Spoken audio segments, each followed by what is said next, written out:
Gloire soit rendue à Dieu. Bonjour, bonsoir, ça dépend du l'heure auquel vous allez nous avoir. Soyez bénis. Nous sommes très heureux d'être là parmi vous ce soir.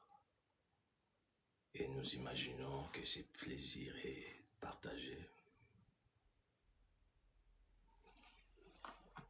Nous sommes là pas pour nous, mais pour partager la pensée de Dieu. Cette pensée divine ne peut être transmise qu'à travers un humain. Dieu a choisi un humain pour venir sur la terre. Il s'est choisi Marie pour s'introduire sur la terre. Dieu s'est choisi Moïse pour libérer Israël de l'Égypte. Dieu s'était choisi Joseph pour préserver Israël de la faim. Et je viens dire à quelqu'un ce soir, Dieu s'est choisi de vous pour libérer votre famille de cette captivité satanique. Nous sommes sur cette terre non parce que nous l'avions voulu,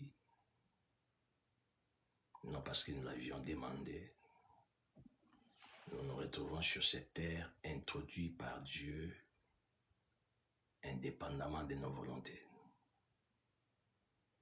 Personne n'a formulé une prière, une requête à Dieu pour qu'il lui introduise sur la terre. On se retrouve comme par accident. Telle est la volonté de Dieu, parfaite de Dieu pour vous. Dieu vous a introduit dans votre famille, vous ne l'aviez pas demandé. Les choix de votre race, telle est la volonté parfaite de Dieu. Les choix de votre pays d'origine, telle est la volonté de Dieu pour vous. Les choix de votre tribu, elle est une volonté de Dieu parfaite pour vous. Les choix de votre famille, vous vous retrouvez dans votre famille, avec vos frères et vos sœurs, avec vos parents. Elle est la volonté parfaite de Dieu pour vous. J'aimerais que quelqu'un dise, merci Seigneur pour votre volonté parfaite dans ma vie. Dieu fait tout ce qui est bon. Tout ce que Dieu fait est bon. Le sexe que vous avez, telle est la volonté parfaite de Dieu pour vous. C'est pourquoi les Écritures disent que ta volonté soit faite sur la terre comme au ciel. Quand je parle de la terre, il parle de deux types de terre. Il parle de la terre, sol, le monde, c'est-à-dire la volonté de Dieu doit s'accomplir dans ce monde. L'autre type de terre, c'est la volonté de Dieu qui est vous. La terre, c'est vous parce que vous avez été formé par la poussière de la terre. Donc, cette volonté qui a été accomplie dans votre vie pour faire de vous un homme, pour faire de vous une femme, pour faire de vous une personne originaire de tel et tel autre pays, pour faire de vous une personne avec la race que vous avez. Cette volonté continue à opérer et il va opérer encore, continuer à opérer jusqu'à vous faire arriver dans cette volonté parfaite qui est votre destinée. Donc, vous vous retrouvez sur cette terre, non parce que vous l'aviez voulu, mais parce que notre Père Céleste, le Créateur du ciel et de la terre, l'a voulu. Et si vous êtes encore en vie aujourd'hui, c'est pas parce que vous vous êtes bien préservé, non. C'est pas parce que vous aviez beaucoup prié, non. C'est pas parce que vous êtes meilleur que ceux qui sont partis, non. C'est parce qu'il y a encore une volonté souveraine, divine, qui n'est pas encore à terme dans votre vie. J'aimerais que quelqu'un dise ce soir que merci Seigneur pour ces souffles que je n'ai pas mérités. Vous n'avez rien mérité venant de Dieu. Nous ne méritons rien. La bonne santé, on n'a pas mérité. L'intelligence, on n'a pas mérité. Vous vous retrouvez sur cette terre avec des qualités, vous ne l'aviez pas mérité. Il n'y a pas des exercices que vous aviez fait, pour que vous ayez des qualités que vous avez. Il n'y a pas un mouvement que vous avez fait, que vous aviez fait pour avoir les potentialités que vous avez. Vous vous retrouvez sur la terre avec de l'intelligence, avec des potentialités innées que vous n'avez pas méritées. Comme on s'en va au boulot pour bosser, on mérite les salaires. Je vous pose une question. Les qualités que vous aviez, vous l'aviez mérité? L'aviez-vous mérité? La beauté que vous aviez, l'aviez-vous mérité? L'éloquence que vous avez, tout ce que vous avez de bien, est-ce que vous l'avez mérité? Non. J'aimerais que quelqu'un dise, Seigneur, merci pour toutes les qualités que tu m'as données. Lorsqu'on ne reconnaît pas l'origine de son bonheur, on est d'office perdant dans la vie. Bien que vous ne voyez pas Dieu, bien qu'on ne peut pas les toucher, il est à l'origine de notre bonheur. Il y a un passage biblique qui me vient en esprit. Ésaïe, chapitre 1er, je crois. Le verset 2, si je ne me trompe pas. Dieu dit, si écoutez, interprète l'oreille, car l'Éternel parle. J'ai nourri et élevé des enfants, mais ils se sont révoltés contre moi. On n'a jamais vu Dieu nous nourrir. On n'a jamais vu Dieu nous élever. Nous avions vu nos parents nous élever. Nous avions vu nos parents nous nourrir. Comment quelqu'un d'invisible, qui s'appelle Éternel, qui se tape la poitrine pour dire aux humains, pour se plaindre par rapport aux humains, que j'ai nourri et élevé des enfants, mais ils se sont révoltés contre moi. Vous pouvez vérifier cela, c'est pas moi qui l'ai mentionné, c'est les Écritures. On peut lire cela si vous voulez, Ésaïe chapitre 1er. Et par là, on comprend que tout ce qu'on a de bien ne vient pas de nous. Tout ce qu'on a de bien, cela n'est pas mérité. Ésaïe chapitre 1er, verset 2. Si écoutez, interprète l'oreille, car l'Éternel parle. J'ai nourri et élevé des enfants, mais ils se sont révoltés contre moi. Les bœufs connaissent son possesseur, et l'âne la crèche de son maître. Israël ne connaît rien. Mon peuple n'a point d'intelligence. Il y a deux types d'Israël. Il y a Israël nation et Israël épouse du Christ. Israël nation, c'est Israël, et Israël spirituel, c'est les personnes qui croient en Dieu, qui croient au Seigneur Jésus-Christ.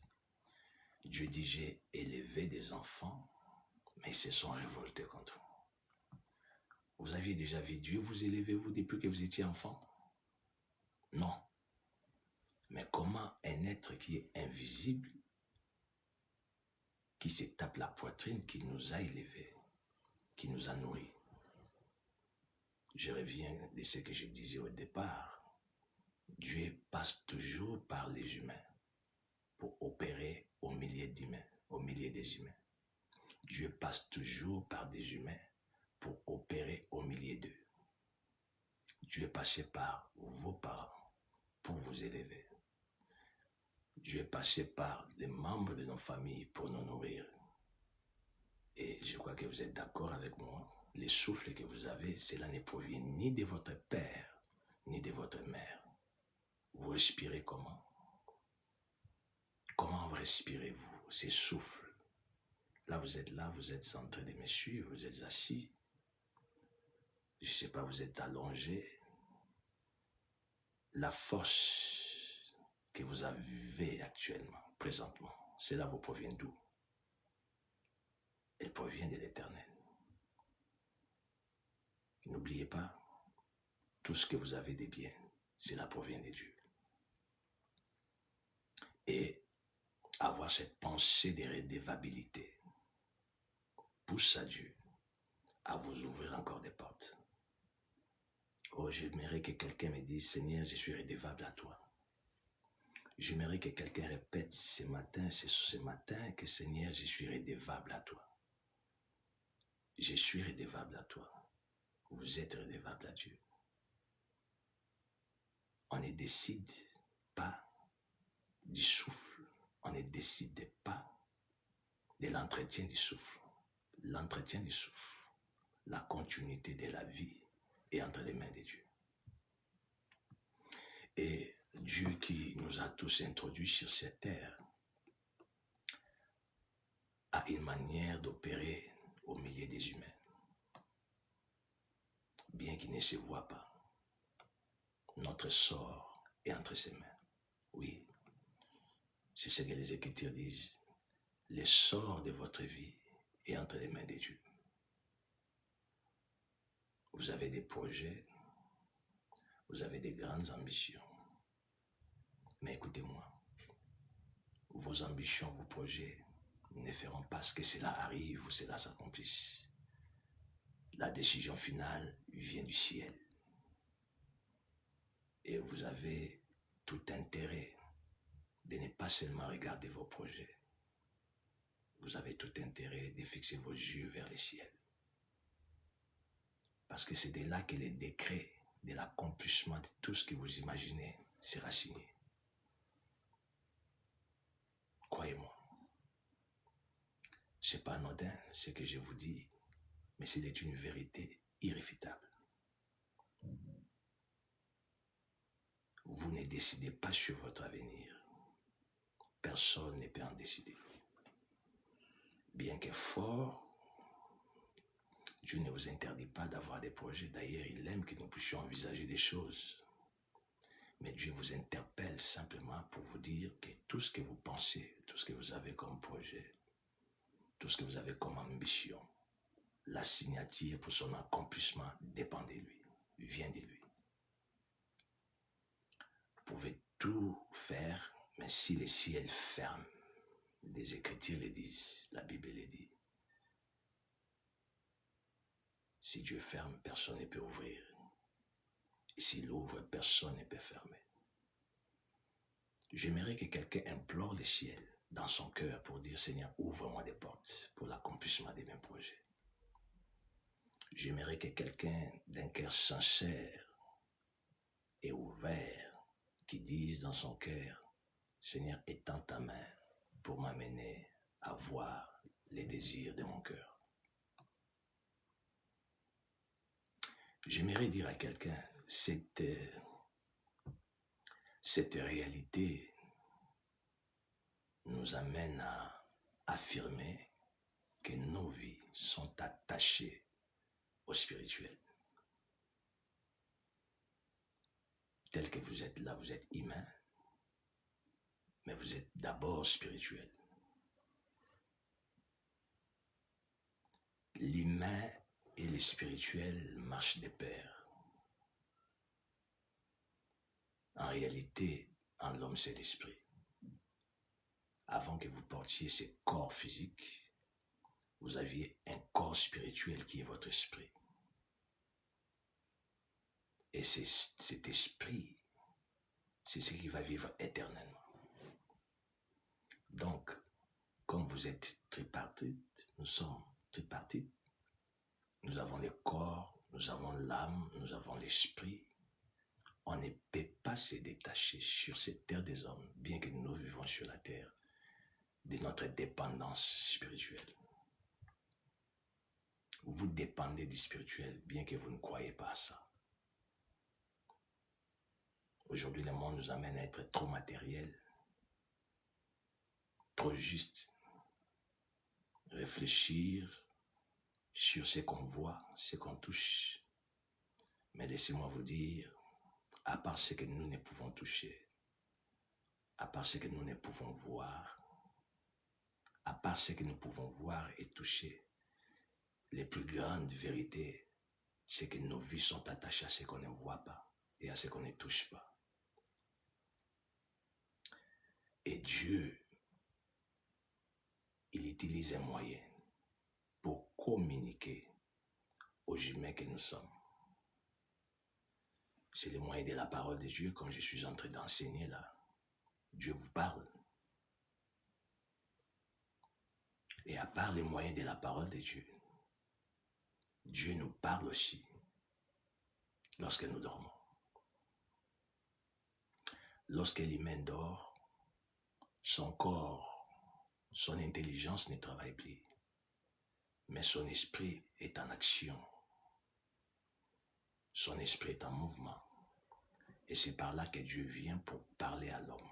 On peut lire cela. Job chapitre 33, verset 14. Qu'est-ce que les Écritures disent? Dieu parle cependant tantôt d'une manière, tantôt d'une autre, et l'on ne remarque pas. Il parle par des rêves, par des visions nocturnes. Quand un sommeil profond tombe sur les hommes, ils sont endormis sur leur lit. Il leur communique alors un message, il leur communique alors son message et confirme les avertissements qu'il leur donne. Il veut ainsi détourner l'homme de sa manière de faire. Il évite à l'homme fort de tomber dans l'orgueil. Il préserve son âme de la tombe et sa vie de la menace du javelot. Écoutez-moi, que vous ne croyez en Dieu ou pas, Dieu ne peut pas s'empêcher de communiquer avec vous. Il est souverain. Pour vous parler, il n'a pas besoin de votre permission. Parce que c'est lui qui vous a créé. Le vrai propriétaire de votre vie, c'est Dieu. Donc, s'il veut vous communiquer un message, vous ne pouvez pas l'empêcher. Comme tout à l'heure, tout de suite, là, il est en train de vous communiquer un message à travers cet enseignement. Et il peut aussi vous communiquer des messages dans ses habitudes, dans sa manière de fonctionner. Il est fait lorsque nous dormons. Je vous pose une question. Est-ce que vous avez des rêves? Est-ce que vous voyez des songes? C'est la question que je vous pose. Rêvez-vous? Avez-vous des songes pendant vos sommeils ou pas? Si vous n'avez pas de songes, il y a un problème. Il y a des gens qui n'ont pas de songes parce que le diable a bloqué leur spiritualité pour qu'ils ne puissent pas recevoir les messages venant de Dieu.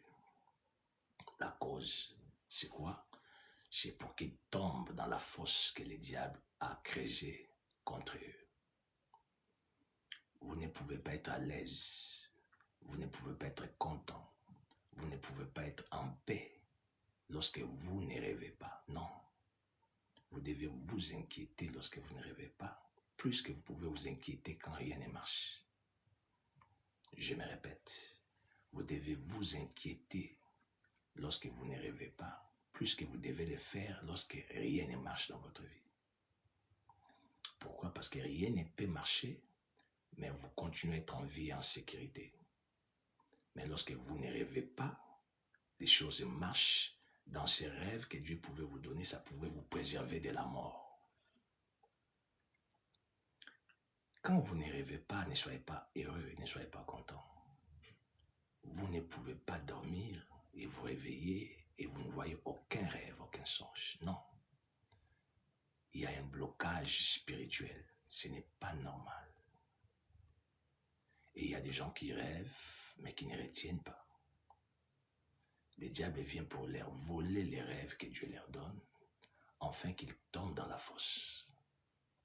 Le diable vient pour leur ôter les songes que Dieu leur donne, afin qu'ils soient coincés quelque part.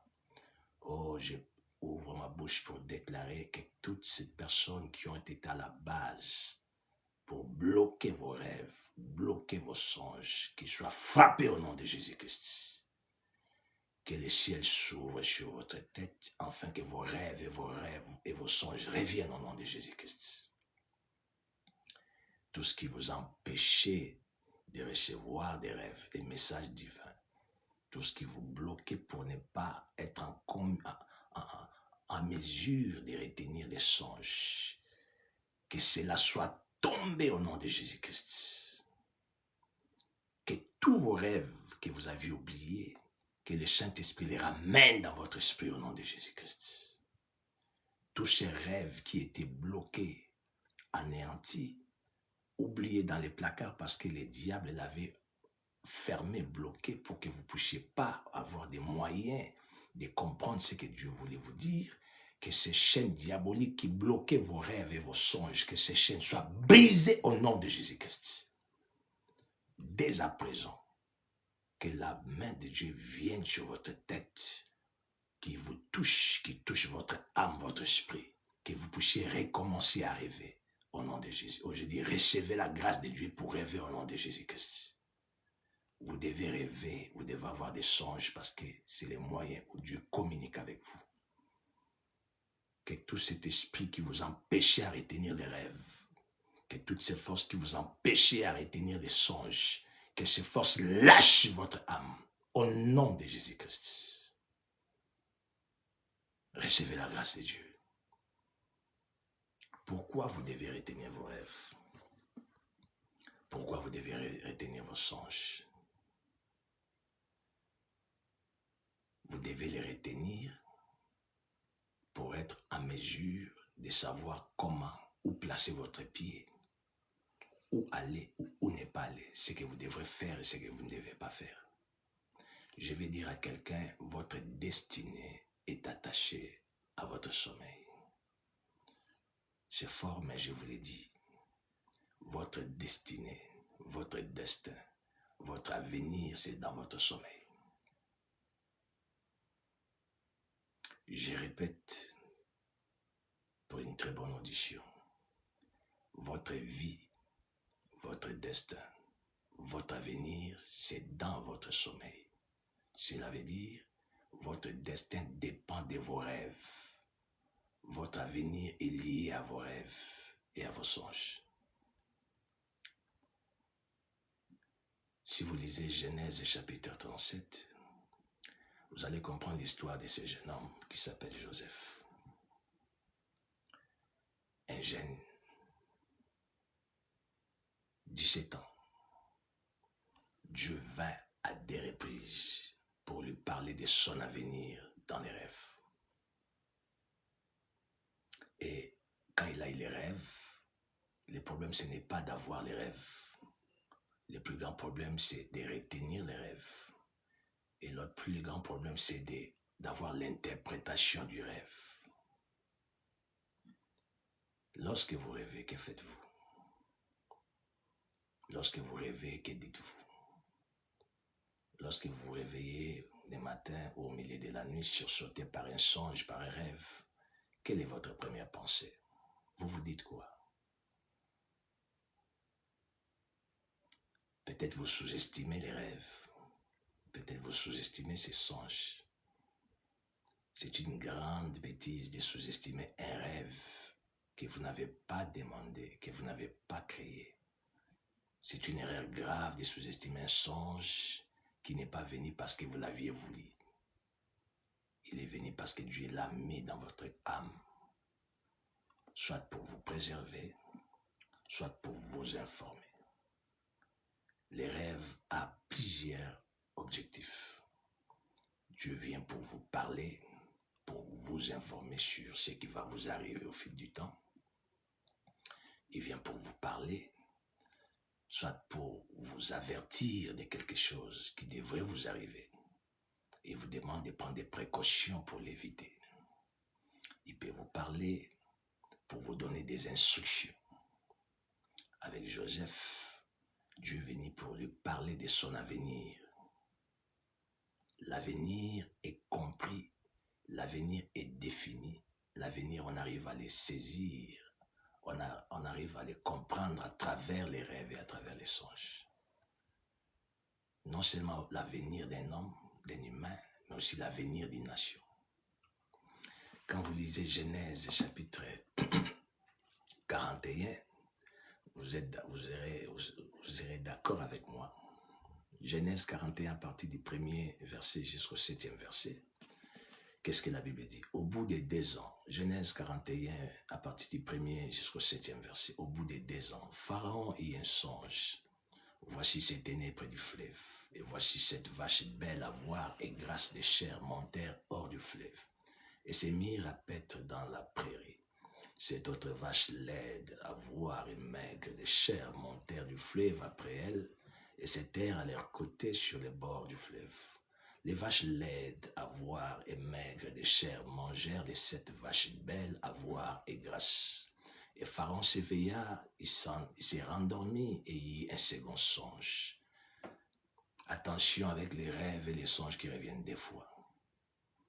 Je dis à quelqu'un, attention avec les rêves et les songes qui reviennent des fois. Ça peut revenir des fois d'une autre manière, c'est-à-dire pas les mêmes images, mais cela a une seule interprétation. Joseph arrivait des fois. Les messages étaient les mêmes, mais il y avait des images dans les rêves différents. C'est pourquoi je vous dis ce matin, tout rêve doit être interprété. Lorsque vous rêvez les matins, vous vous réveillez, écrivez vos rêves, écrivez vos songes. Je dis à quelqu'un, lorsque vous rêvez, ne vous dites pas seulement j'ai rêvé, mais je demande à quelqu'un de commencer à avoir cette habitude d'écrire ses rêves et d'écrire ses songes. Pourquoi? Parce que votre destin, votre avenir est caché dans ce que vous rêvez. Votre sort est caché dans ce que vous avez comme songe et comme rêve. Je parle du destin et je parle du sort. C'est-à-dire les choses scellées. Dieu, des choses scellées qui ne peuvent pas changer, qui ne peuvent pas être modifiées, qui ne peuvent pas être améliorées. Dieu nous les donne dans des songes. Et tout songe que vous avez, tout rêve que vous pouvez avoir, ça doit être interprété. Écrivez vos rêves, je répète, écrivez vos songes, s'il vous plaît. Et les rêves, on ne les rencontre pas à tout le monde. Ne rencontrez pas vos rêves à tout le monde. Ne rencontrez pas vos rêves, vos songes à tout le monde. Lorsque vous écrivez vos rêves, c'est vrai que c'est un enseignement qui est très profond. Lorsque vous écrivez vos rêves, vous devez savoir à qui les parler. Les rêves qui viennent de Dieu ne sont pas interprétés par des personnes âgées seulement. Les gens pensent qu'un rêve, un songe doit être interprété par une personne mûre, par une personne âgée, par un ancien. Non. Les rêves divins ne s'interprètent que par la personne qui a reçu l'onction, c'est-à-dire cette capacité surnaturelle d'interpréter les rêves, parce que c'est un message divin codé. Pour les décoder, il faut avoir l'esprit de Dieu. Il faut être habilité à interpréter les rêves et les songes. Raison pour laquelle, lorsque nous lisons la Bible ici, Genèse 41, les versets 1er jusqu'à 7, Pharaon, roi de son état, l'homme le plus élevé de l'Égypte, a eu un rêve, mais il n'avait pas l'interprétation. Il ne s'est pas calmé jusqu'à vouloir chercher l'interprétation de ses rêves. Battez-vous pour ne pas oublier vos rêves et chercher l'interprétation. Contactez les hommes oints, contactez des femmes ointes qui ont cette grâce d'interpréter les rêves et les songes. Ne contactez pas tout le monde. Joseph était en prison lorsque Pharaon avait rêvé. Il y avait un décret qui a été signé contre lui, les condamnant. Pharaon, lui qui était le législateur de la loi, il ne pouvait pas aller au-delà de la loi parce que Joseph était emprisonné, mais il s'est quand même permis d'aller au-delà de la loi pour briser cette loi, faire sortir un prisonnier pour venir l'interpréter un rêve. Vous imaginez cette considération du rêve et du songe. Malheureusement, aujourd'hui, les diables amènent des enfants de Dieu, amènent des créatures de Dieu à ignorer l'interprétation du rêve, à sous-estimer les rêves, à négliger les rêves et à se dire c'est juste un rêve. Non, non, ce n'est pas juste un rêve que vous aviez, c'est un message divin que vous aviez et vous devez avoir l'explication de ces rêves. Vous devez avoir l'explication de ces messages parce que votre sécurité en dépend. Je parle bien, je dis bien, je me répète que votre sécurité peut dépendre de vos rêves. Joseph et Marie, les parents de Jésus, sur la terre, ils se sont mis en sécurité à cause d'un rêve. Lorsque vous loupez un rêve, vous pouvez perdre votre vie. Une personne peut se retrouver attachée, pas attachée. Une personne peut se retrouver touchée par la mort parce qu'il a négligé un rêve, parce qu'il n'a pas compris un rêve. Cet rêve était pour sa sécurité, c'était pour sa prévention, parce qu'il n'avait pas compris que c'était un message divin. Non seulement il n'avait pas compris, mais il n'avait pas cherché l'interprétation du rêve. Et voilà, il peut se retrouver accidenté, il peut se retrouver touché par la mort, parce qu'il ne pouvait pas se préserver tant qu'il n'avait pas l'explication du rêve. Ne soyez pas en paix tant que vous n'avez pas l'explication de tels rêves, de tels songes. Ne négligez jamais les rêves. Dieu insiste, ne négligez jamais les rêves. Ne parlez pas vos rêves à tout le monde. Ne dites pas à tout le monde ce que vous rêvez. Joseph devrait perdre sa vie si Dieu n'était pas avec lui. Parce qu'il a rencontré ses rêves. Joseph de Genèse 37. Il a rencontré ses rêves à ses frères et il a encore porté et il a encore haï davantage à cause du rêve. Et ils ont planifié pour les tuer. Je reviens dans ce que j'étais en train de dire. Marie, Joseph, ils se sont mis en sécurité, prévenus par Dieu à cause d'un rêve. Dieu est venu dans un rêve à travers l'ange pour dire à Joseph, prends Marie et les bébés, allez en Égypte, jusqu'à ce que je vous demanderai de revenir. Un rêve a préservé toute une famille de la mort. Alléluia. Oh, que le Seigneur vous préserve de la mort à travers les messages qu'il vous donne dans les rêves. Oh, que le Seigneur vous préserve des accidents à travers les messages qu'il vous donne dans les rêves. Oh, que le Seigneur vous mette en sécurité à travers les messages qu'il vous donne dans des rêves. Oh, que le Seigneur vous épargne des dangers à travers les messages qu'il vous donne dans les rêves. Joseph. Et je vais terminer pour dire à quelqu'un. Pharaon cherche l'interprétation du rêve. Il cherche l'interprétation de ses songes. On peut continuer. Qu'est-ce qui s'est passé avec Pharaon? Ici, Dieu est en train de définir l'avenir d'une nation, d'un royaume dans un rêve. Les rêves peuvent non seulement définir l'avenir d'un individu, mais les rêves peuvent aussi définir l'avenir d'une nation. Un rêve peut définir l'avenir d'une famille. Un rêve peut définir l'avenir d'une entreprise. Un rêve peut définir l'avenir d'une association. Un rêve peut définir l'avenir. Ici, l'avenir de l'Égypte était défini dans un rêve. Qu'est-ce que la Bible nous dit? Genèse 41, 1 à 7. Nous sommes dans les versets, on a déjà lu les versets 4. Les versets 5. Il s'est rendormi et un second songe. 7 épis gras et beaux montaient sur une même tige. Et cet épi maigre et brûlé par les vents d'Orient poussèrent après. Les épis maigres engloutirent les 7 épis gras et pleins. Quand vous lisez Genèse 41, 25, 32, c'est monsieur le roi a eu un rêve qui était apparemment bizarre, mais averti qu'il était. Il s'est dit non. je dois avoir l'interprétation de ces rêves. Oh, que le Seigneur réveille votre esprit afin de ne plus négliger vos rêves et vos songes. Oh, que le Saint-Esprit secoue votre âme, secoue votre esprit afin que vous ne négligez plus les messages divins que Dieu vous donne à travers les rêves. Et c'est là au nom de Jésus-Christ. Quand vous lisez Genèse 41, 25 à 32, la Bible dit ceci. Joseph dit à Pharaon, c'est qu'à songer Pharaon est une seule chose. Voilà. C'est qu'à songer Pharaon est une seule chose. C'est-à-dire des rêves différents, mais avec un seul message.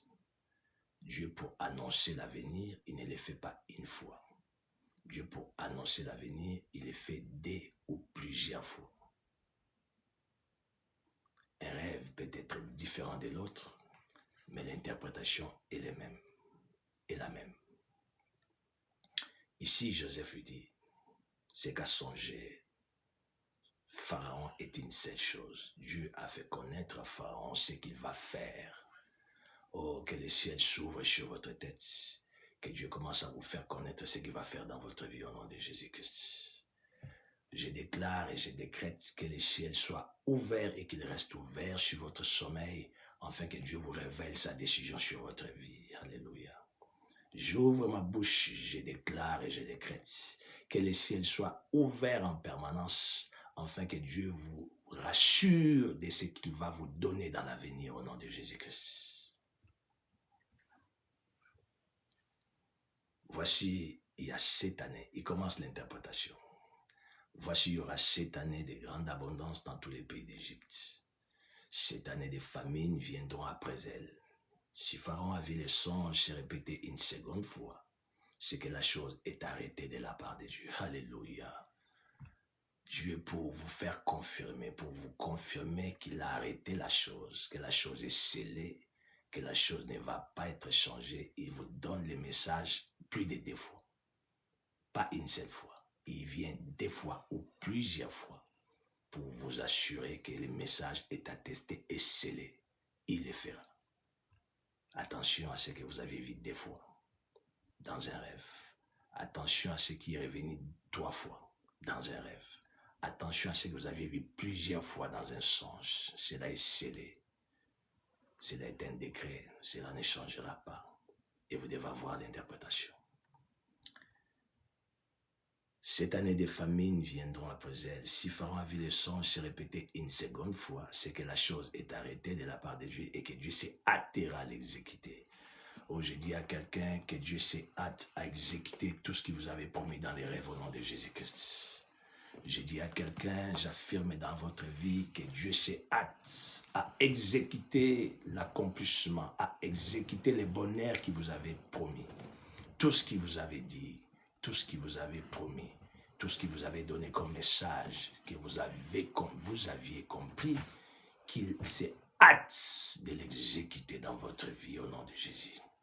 Si vous n'avez pas encore reçu un message spécifique sur votre destin, si vous n'aviez pas encore reçu un message clair sur votre avenir, le message ne doit pas forcément être clair, mais le message doit quand même venir.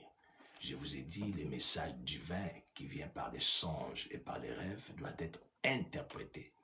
Si Dieu vous aviez parlé 1 fois, 2 fois sur votre avenir et que vous n'aviez pas retenu, que cette grâce revienne encore vers vous et qu'il vous parle encore, même si vous n'allez pas comprendre, mais vous allez écrire et chercher un homme oint, chercher une femme ointe, parlez-lui du songe, parlez-lui des rêves, pour qu'il vous donne l'interprétation, parce que votre destin, votre avenir en dépend.